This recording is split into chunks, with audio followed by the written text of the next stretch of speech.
Nous sommes réunis aujourd'hui pour, certes,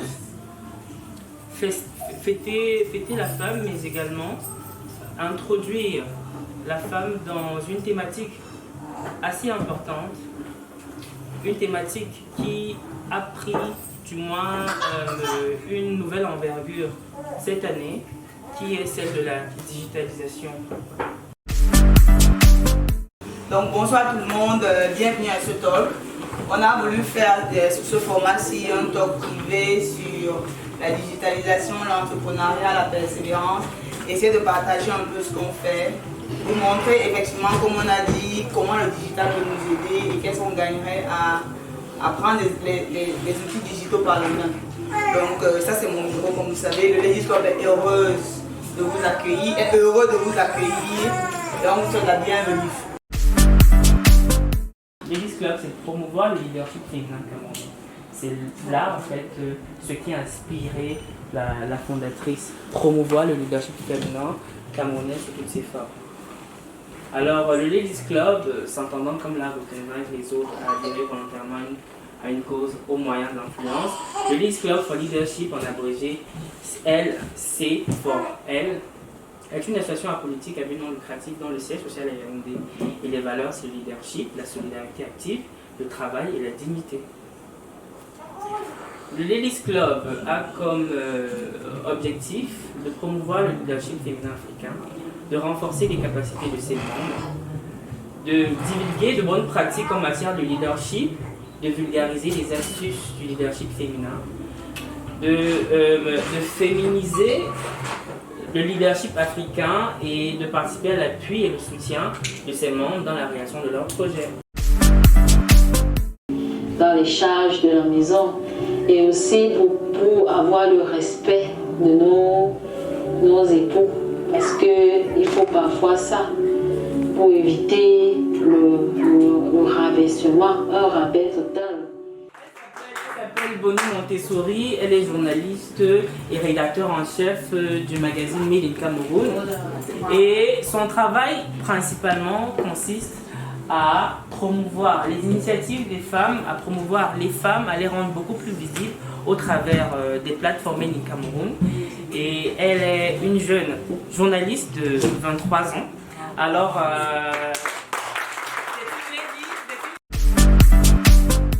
Le thème qui nous réunit aujourd'hui, c'est l'entrepreneuriat féminin, digitalisation comme raison de persévérance. Entreprendre, c'est quoi? C'est créer. Créer quelque chose.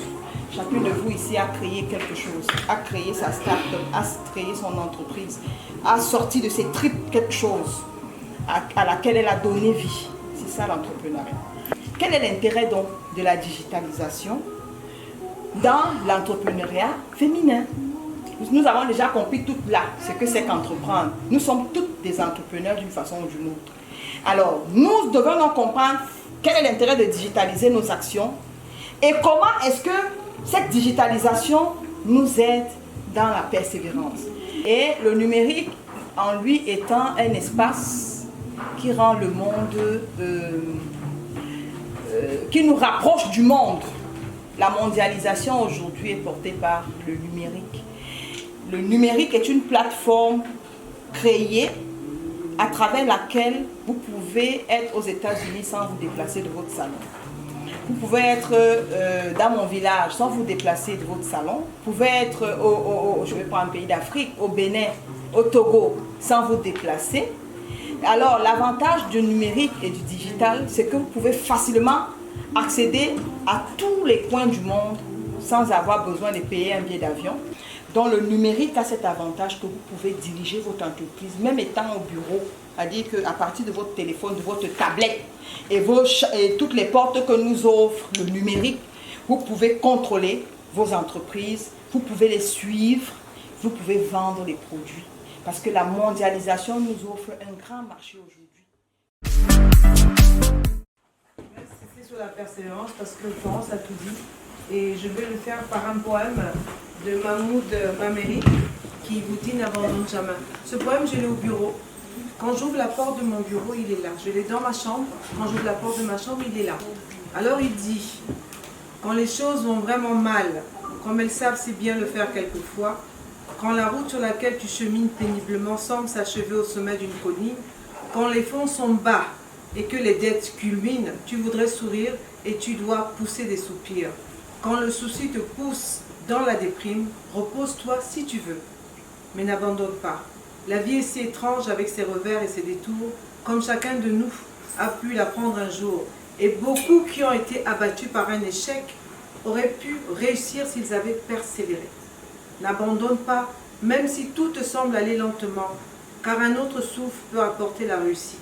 Le succès n'est que l'envers de l'échec. Et si tu ne veux, tu ne peux jamais savoir à quelle distance se trouve le but, qui peut être très proche alors qu'il te semble si lointain. Aussi, continue la lutte au plus fort du combat, car c'est quand tout te semble perdu que tu ne dois pas abandonner. Ce poème à Kelly, je souhaiterais qu'il devienne votre moteur, parce que même si elle ne l'a pas lu, il est son moteur. C'est celui-là qui l'a guidé. Comme je vous l'ai dit tout à l'heure, je suis étudiante, c'est-à-dire que j'étudie, j'ai des enseignants, j'ai un superviseur, je fais ma thèse de doctorat. Je suis chercheur, donc je suis fonctionnaire, je travaille pour le gouvernement camerounais, j'ai des obligations au travail. Et je suis entrepreneur, ça veut dire que j'ai ma start-up et je me dois de la développer sans attendre les instructions de qui que ce soit.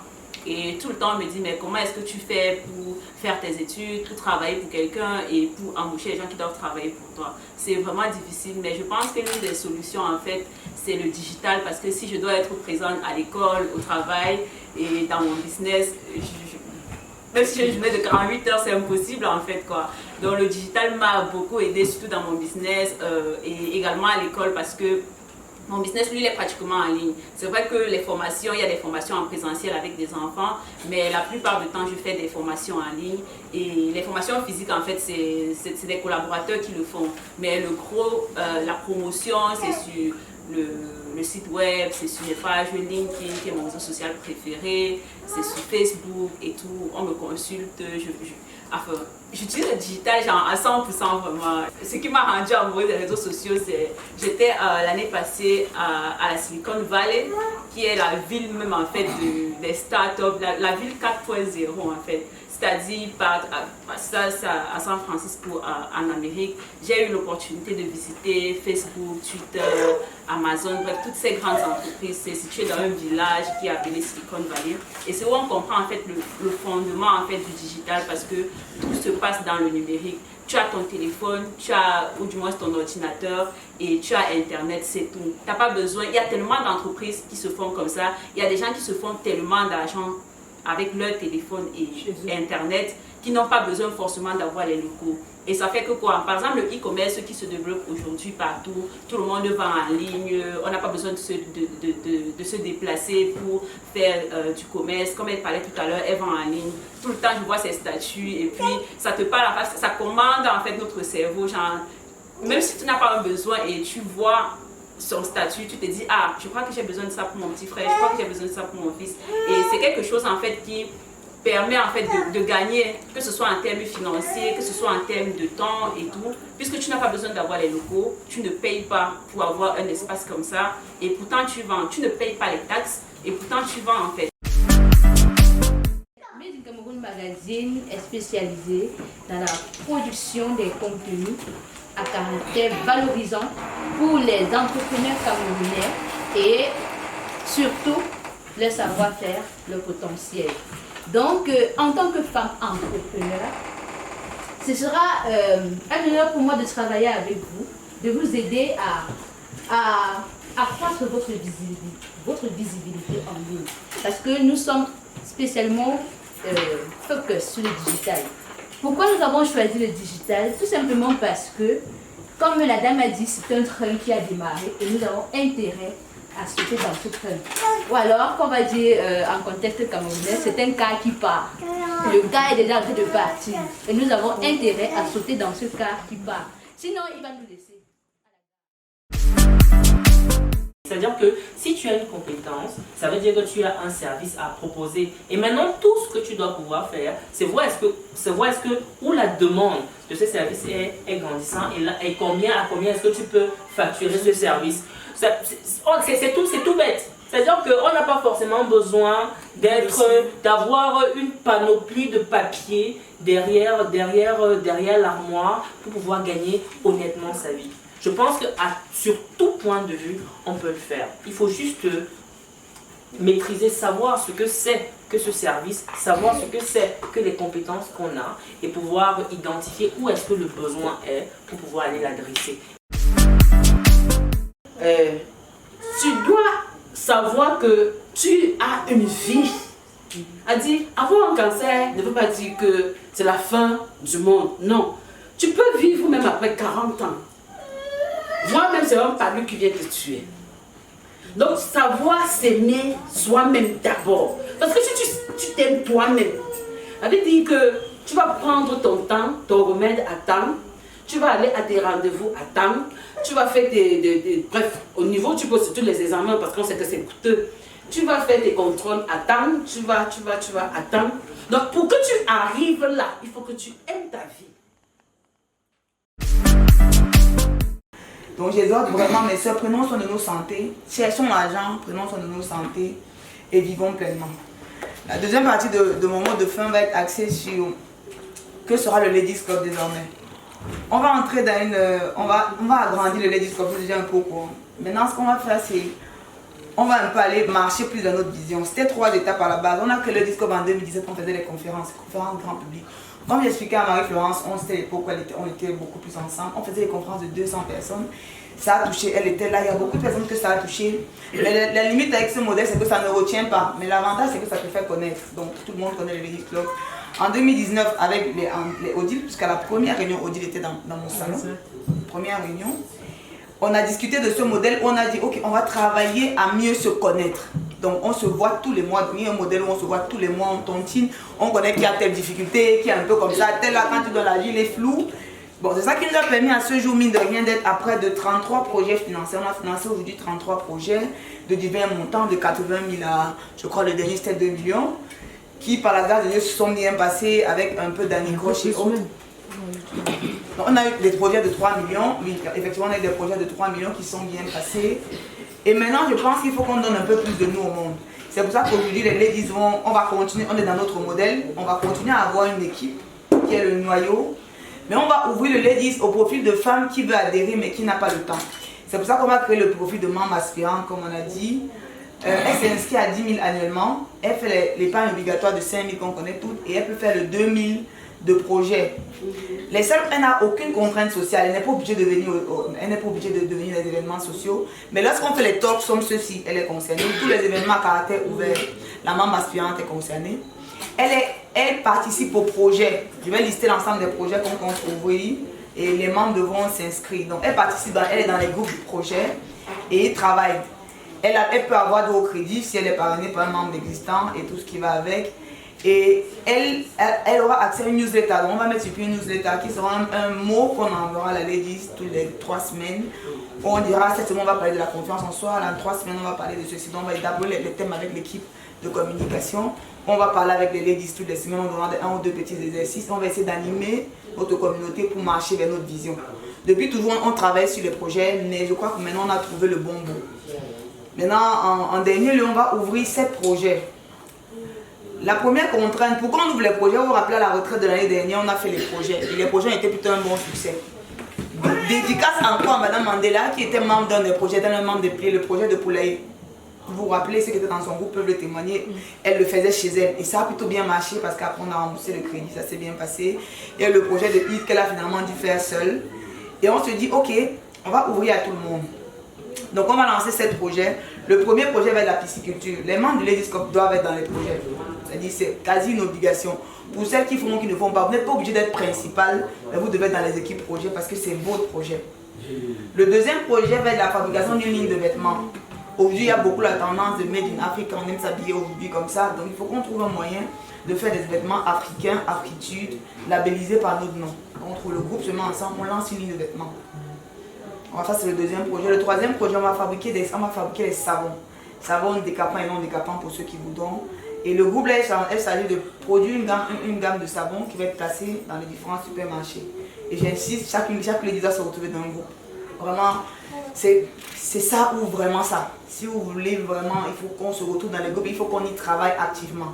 Troisième groupe, ce sera l'embouteillage des produits. Donc on va faire toutes les huiles locales qu'on va embouteiller et distribuer à travers les réseaux de distribution. Le cinquième projet va être l'agriculture. On trouvera une culture courte ou lente, dépendamment de ce qui se passera dans les groupes et de ce que vous proposerez pour placer dedans.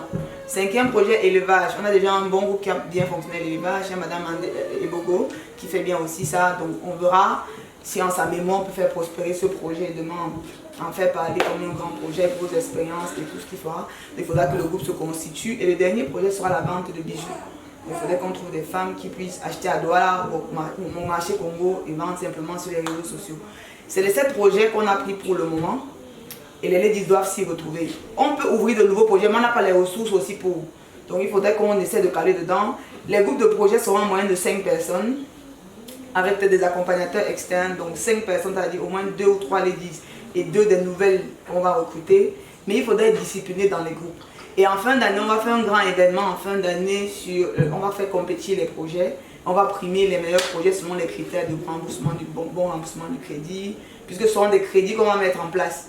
Donc ceux qui auront remboursé à temps, les projets qui auront tenu leurs promesses, qui auront excédé leurs promesses, et comment est-ce que vous allez vendre le projet autour de vous. C'est ça qui est prévu pour décembre, mais les crédits mis en place doivent être remboursés autour de octobre et on fait le bilan. L'année prochaine, on espère en lancer davantage, un peu plus, pour que les femmes puissent mieux apprendre à fonctionner. L'avantage du projet, c'est ça te permet de faire ce que tu ne peux pas faire seul, ça te donne plus de visibilité. Et enfin, ce qu'on va aussi lancer cette fois, c'est qu'on va essayer de nouer les partenariats avec les associations. J'en parlais avec les Marianne. Donc on va signer des partenariats d'associations avec certaines associations. Les partenariats vont simplement consister à faire adhérer les membres, ceux qui veulent, mais surtout de visibilité dans ces groupes. Donc vous qui avez les réunions, comme vous appelez souvent les réunions de quartier, on signe un partenariat avec la personne morale que vous représentez. Et vous mettez par exemple un membre de notre groupe ou 2 membres dans votre groupe. La seule contrainte, c'est que lorsqu'il y a des événements comme ceci, on est tous ensemble. Et maintenant, lorsqu'on vend nos produits, si toi tu vends quelque chose, tu vends dans tous ces groupes. L'avantage, c'est qu'on a 4 associations, en plus de l'église, ça fait 5. Lorsque tu vends un produit, chaque association a 30 membres, tu as 120 personnes à qui tu vends d'abord. Et si tu sais te différencier, normalement tu as un marché. Donc les ladies, vraiment, celle qui sera la traîne va regretter parce qu'il faut vraiment sortir de nos maisons et faisons quelque chose.